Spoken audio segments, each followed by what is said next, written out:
Welcome to SVG-TV News and Sports for Thursday, February 20th. I'm Jimmy Prince with the details. Pastor Clive Dottin of the Adventist Church, who supported the appointment of Edison Augustus as Deputy Consul General, says he is disappointed and shocked at the allegations brought against Augustus. At a press conference on Tuesday, Prime Minister Dr. Gonsalves said he had conducted checks before the appointment of the former diplomat, who was recalled for reportedly assisting persons with obtaining green cards at a cost. SVG-TV News was informed that Dr. Dottin, who is in the country for a religious conference, was one of the persons contacted by Prime Minister Gonsalves for a reference check on Augustus. In an interview earlier today, Dr. Dottin said he had indeed supported Augustus's appointment as he felt to his heart that he was a suitable man for the job. I don't have all the facts attached to the case, but from what I have heard, I'm disappointed. And in fact, I must tell you, when I heard it in Trinidad, I was shocked. You know, I should say almost traumatized. And I know I was coming here, and I'm glad that you asked me the question, because I feel truth is the best weapon in the search for peace and harmony. I believe so. And I did speak to the Prime Minister. Before receiving his New York appointment, Augustus served as a pastor in the Seventh-day Adventist Church, but resigned for reasons that have never been officially made public. Dr. Dottin said he was not at liberty to disclose why Augustus resigned from the ministry. However, he can state that there were conflicts and disagreements.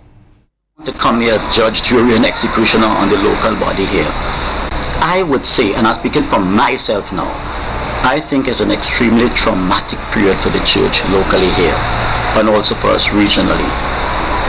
Perhaps some of us may be more open than others, but I think we're going through a rough time. And to be frank with you, I came here with a great concern, seeing that this program, well, it's mutually exclusive, but this program, you know, is time when this thing has become not only a religious issue, but I understand a political issue. I read on the internet where the opposition is calling for all kinds of investigations and stuff, and I don't want to get into the politics of the country. Meanwhile, the Trinidadian pastor is making it clear that good pastors still exist and are capable of being diplomats. This lesson teaches all of us is that we have to be not only sympathetic, but empathetic to those who fall from other religious groups. But I think it does send a kind of cautionary note in terms of future appointments, and that is dangerous, because there are people, I'm sure, who are pastors who could always be good ambassadors. And I think I want to emphasize that. I don't think the government should say, well, we'll never go in that direction again. I think you can't say one size fits all. In related news, earlier today, Minister of Foreign Affairs Camillo Gonsalves told SVG-TV News that several persons have come forward with information regarding the allegations against the former diplomat, but not in a formal way. They have come forward to us, but they are reluctant to come forward in a formal manner, given the nature of their own circumstances at the moment. But those people that we have spoken to have had their money refunded by Mr. Augustus. So we have spoken to people who have had dealings with the former Deputy Consul General. Earlier this week, they recalled the diplomat returned home, submitted his passport to the Ministry of Foreign Affairs, then left the country. CARICOM, now being led by Prime Minister Dr. Gonsalves, has been chastised by opposition leader Arnhim Eustace for what he calls hypocrisy and the community's handling of the St. Kitts and Nevis impasse and the growing turmoil in Venezuela. Speaking at a press conference yesterday, Eustace denounced what he terms as the deafening silence of heads of government of CARICOM on an issue in which the St. Kitts and Nevis opposition is being denied a debate of a no-confidence motion in its parliament, although holding the majority of elected members. Eustace said he found it strange that while CARICOM has remained silent on that issue, it is now speaking out on a situation in Venezuela. The CARICOM chairman, Prime Minister Gonsalves, and his colleagues should hang their heads in shame for condoning this unacceptable state of affairs. CARICOM ignores the situation in St. Kitts, but makes a firm statement in support of Maduro in Venezuela, indicating, and I want to quote CARICOM in this regard, that no democratic society can reasonably pursue disorder or any unwanted subversion of democratic institutions. Is this not what is taking place in St. Kitts now? What hypocrisy. Meanwhile, Minister of Foreign Affairs Camillo Gonsalves fired back, branding the opposition leader's comments as irresponsible. Gonsalves told SVG-TV News that it is incumbent upon all states to comment and to request a peaceable solution to any situation. According to the Foreign Affairs Minister, the situation in Venezuela is something that merits immediate reaction by all states that are a part of the Caribbean and Latin American region. The situation in St. Kitts and Nevis is nothing of the sort. There is no unrest in St. Kitts and Nevis. No tires aren't being burned, guns aren't being shot, people aren't being killed. So to compare the two is to compare apples and oranges. There is a political solution to this problem in St. Kitts and Nevis, and we are confident that the situation will be resolved politically without any loss of life, without any damage to property, without any of the violence that's taking place in Venezuela at the moment. So I really don't see how commenting on one and not commenting on another, or using a particular means to comment on one, makes CARICOM hypocritical. Meanwhile, the Foreign Affairs Minister is assuring families of students pursuing studies in Venezuela that they are safe. Gonsalves says his ministry has been in contact with this country's ambassador to Venezuela, Andres Wickham, who says the students' welfare is being looked after. The states where violence is taking place, we have 13 students. We have spoken to those students today, and we have spoken to either the students or the designated student leader in all of the states in which Vincentian students are located. We have 54 students total, 54 Vincentian students in Venezuela all over, but 13 of those 54 are in states that have experienced unrest. The minister added that Ambassador Wickham, on the advice of the government of Venezuela, has directed the students to remain indoors in order to avoid any form of casualty. His assessment is that with the arrest of one of the main organizers of the protest, things have quieted down somewhat, certainly today, and that he has been in touch with all of the students over the last week or so, and that he is satisfied that the students are safe.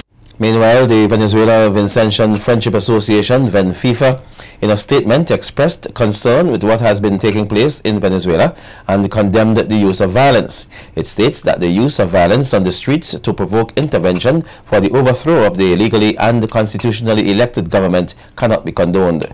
The association called for the opposition forces to cease what it terms as the use of violent, destabilizing methods to address concerns in the Venezuelan society and to engage in peaceful dialogue for their resolution.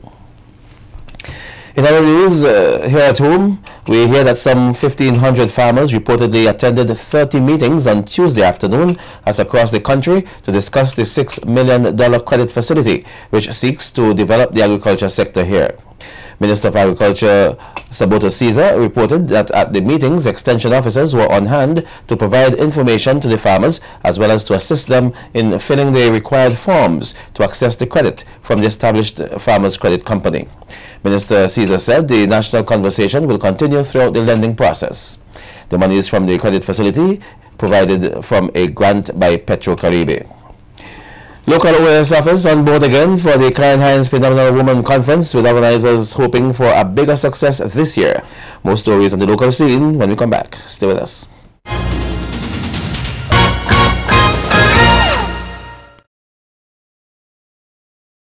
Welcome back. For the second consecutive year, the local office of the Organization of American States will be involved in the hosting of the Arnhim Phenomenal Woman Conference. The conference seeks to empower women by providing them with the tools to build and sustain successful personal and professional lives for themselves, families, and communities. And the country rep for the OAS, Merlene Glynn, says her office is extremely proud to be associated with the conference for yet another year. In addition to our partnership this year, however, and also as a result of that partnership, the OAS office is making another specific gesture this year in support of women's empowerment and in recognition of the significance of the Day of the Women of the Americas. We will be donating from this office 2 reserved tickets for the Arnhim Phenomenal Woman Conference to a mother and a daughter who demonstrate through their lives and their accomplishments the essence of the conference's philosophy: phenomenal women building successful personal and professional lives for themselves and their families. What we want to see are women who have, through their own hard work and their efforts, built successful lives and careers, and who in doing so have provided solid foundations from which their daughters have launched their own successful lives and careers. Glynn says any mother or daughter who thinks that she meets the criteria to be eligible for 2 tickets to the conference can contact the OAS office in Kingstown. We would like each mother-daughter duo to pen a few lines, no more than 350 words, telling us about themselves, who they are, what they have achieved, and how the phenomenal mother ensured that her daughter was also phenomenal. OAS will, in concert with the conference planning committee for the conference, review the entries we receive and select the winning duo who will receive the tickets. We will continue receiving entries up to March 21st, that's a Friday, and we will announce the winners on Tuesday, March 25th. Meanwhile, representing the planning committee, Joy Cato says last year's conference was a phenomenal success and they are hoping for even greater success this year. This year's theme is Seeing New Possibilities, and conference date is April 11th and 12th. This year, we are having 2 days of conference because we have included a youth section this year. So the Friday conference is an afternoon conference, and that conference, the participants are expected to be between 13 and 17 years old. So that is for the young people. Sessions on Saturday are for more mature women. And, well, we accept them from 18 years to wherever. And we're going to have, in the women's conference, concurrent sessions. So there will be the possibility of women choosing the workshop which they may be most interested in. There has been an increased number of complaints from persons here about fraudulent tertiary education programs, and the National Accreditation Board is again appealing to Vincentians to contact its office before registering for such programs. Head of the Accreditation Board, Dr. Rosalind Ambrose, said more persons have been coming forward with complaints that after they have been registered with certain tertiary institutions, they are not able to take exams or acquire the qualification for which they thought they had signed up for. Now the accreditation unit, the accreditation board, has its method, its processes for reviewing these complaints and for acting on them. But again, it really is to the persons who are registering for these courses to check with the accreditation unit before you register with these providers. Even more pressing was that about a week ago, a team of persons were here from the United States promoting a course that they were about to teach for 3 days, a 3-day duration course that will cost $2,000 US. This course is apparently designed to have local people be real estate agents while they're in St. Vincent selling properties in the United States of America. We have since checked with the various authorities, real estate authorities here and real estate authorities in the United States, and it is not possible for persons to be in St. Vincent and act as agents for selling real estate in the United States. With respect to the real estate promotion here, Dr. Ambrose noted some of what she observed, having attended one of its 3-day training sessions. Is that in a 24-hour period, the cost of the course had fallen from $2,000 US to $1,000 US. Now this bears the hallmark of many of the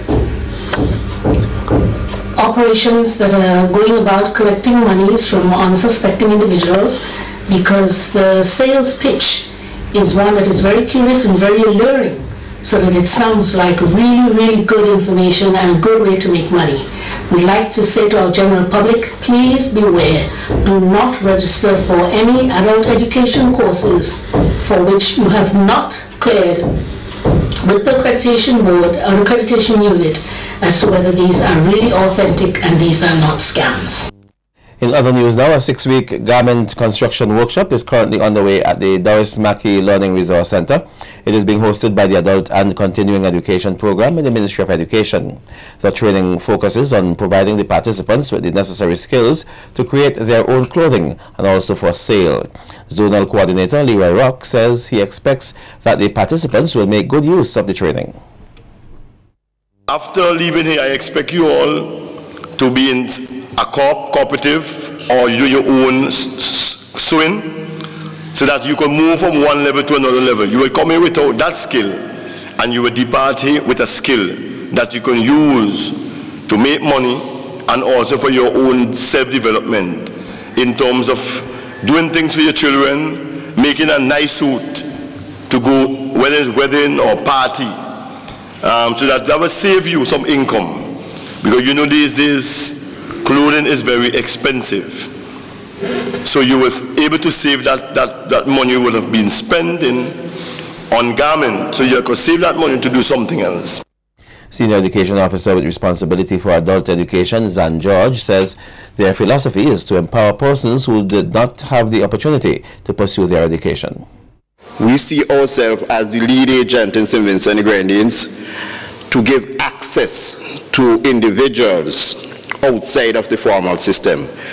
We are here to engage persons 15 years and older outside of the formal system so that they can be part of what is now popularly known in St. Vincent as the education revolution, and we have been making a success of this. George says they are trying to get more males involved in the program. And throughout the Eastern Caribbean, this is becoming a problem, having males to access program outside of the formal system. You know, when they have to go to this program on a compulsory basis, we're finding that the attendance is dwindling at different levels. And so, from the division point of view, that is ACE Adult and Continuing Education, we are making a concerted effort to have more men within the productive age range to access these programs.